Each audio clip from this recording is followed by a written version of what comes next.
So Boots Ennis and Stanionis have petitioned the IBF and WBA respectively to enforce mandatory shots against Errol Spence, who of course is the champion for the IBF and WBA.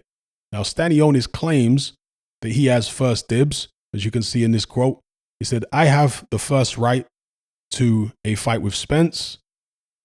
If he does not fight or forfeit the WBA Super Champion title, there will be no WBA Super Duper Champion, and only the one I have will remain." Okay, so that's Stanionis. And Boots Ennis's dad chimed in.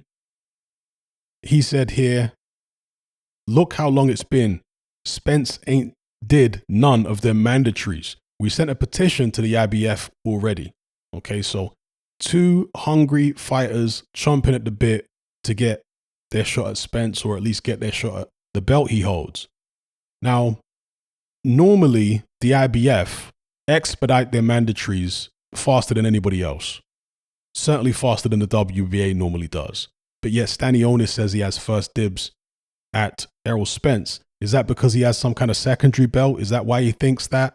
We'll see what happens there. But yeah, when you get these champions who are, commanding a lot of money and attention and so on and so forth, oftentimes you get a different attitude with regards to the sanctioning bodies in terms of enforcing mandatories. As I say, with the exception of the IBF, who do push the issue more than the other sanctioning bodies do. And that's the one thing I like about the IBF, is the fact they push the issue on the mandatories. If there was one rule that I really wish at least one of the sanctioning bodies would enforce, it is barring anybody from inserting rematch clauses in contracts for mandatory defenses. That should be completely barred. I hope at some point, and look, I understand it's maybe not realistic, because if it's a cash cow fighter and he's taking on somebody of note and they have a big pay-per-view extravaganza, and then the cash cow fighter who's champion loses and he wants to run it back, the sanctioning body gets paid off that situation again, right? So I get it, but I'm just talking about ideally what I would want, what I think would work in the best interest of boxing fans. And that is for things to go back to the way they used to be, whereby there was no rematch clauses in contracts for mandatory defenses. It just didn't happen back in the days at all. If you were a mandatory challenger and you managed to beat the champion, 100% of the time you would sail off into the sunset. You go do your thing and the champion would be reduced to just a regular contender again. That's what we need now. Particularly in the heavyweight division, there are so many rematches upon rematches. And when it comes to voluntary defenses, I get it.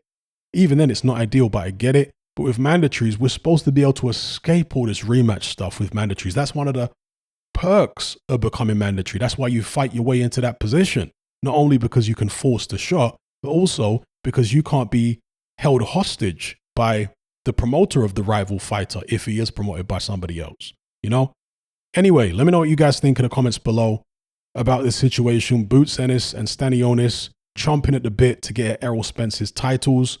Do you think either of them will actually get a shot at Ennis? Because now we know that Terence Crawford is going in a different direction. Hopefully, if he gets past, God, I forget his name now. The guy who Conor Benn has not wanted to fight for a long time. The guy who beat Josh Kelly. I've drawn a blank. My mind's gone blank for some reason. I've seen him fight loads of times. It'll probably come to me in a few seconds. But now that Terence Crawford's going to fight him, if he gets past him, hopefully we get to see the Errol Spence fight next. But if we don't, and if Spence maybe takes a hint from what's going on with the Terence Crawford situation and says, you know what, let me get a fight in. Since Crawford's going to fight, let me get a fight in. Is he going to fight one of these guys, as in Boots Ennis or Stanionis? And if he does, how do you see either of those fights going? I know a lot of people are very high on Boots Ennis, and he certainly is tremendously talented. I mean, the power and the speed, he's a huge guy for the weight. Look, we've seen bigger welterweights over the years, but I'm talking about in terms of the current welterweights that are out there right now. Ennis appears to be bigger than all of them. I mean, even his reach, he's got like a 74, 75-inch reach, something like that. So he's a real big guy, fast, athletic, powerful. He certainly passes the eye test. But The eye test is not the ultimate test in boxing. The ultimate test is what happens when you get in the ring with an elite fighter.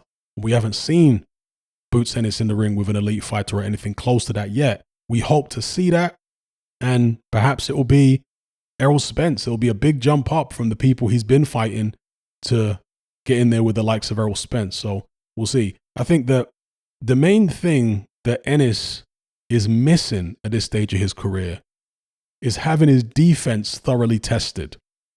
Because offensively, he looks very impressive. But how's that defense going to hold up against an Errol Spence? Do you know what I mean? Because when you're getting in there with guys who are afraid of your power and afraid of your speed, and you're able to just do what you want with them, as has been the case with Boots Ennis, that defense can get a little leaky. You can get into bad habits, because there's not really much coming back at you. But against an Errol Spence, there'll be plenty coming back at you. Again, how's the defense going to hold up? And with Stanionis, some people feel like maybe he'll be a dark horse in the division and he might be able to spring an upset somewhere. If you're in that camp, argue your case in the comment section below. All right? Until next time.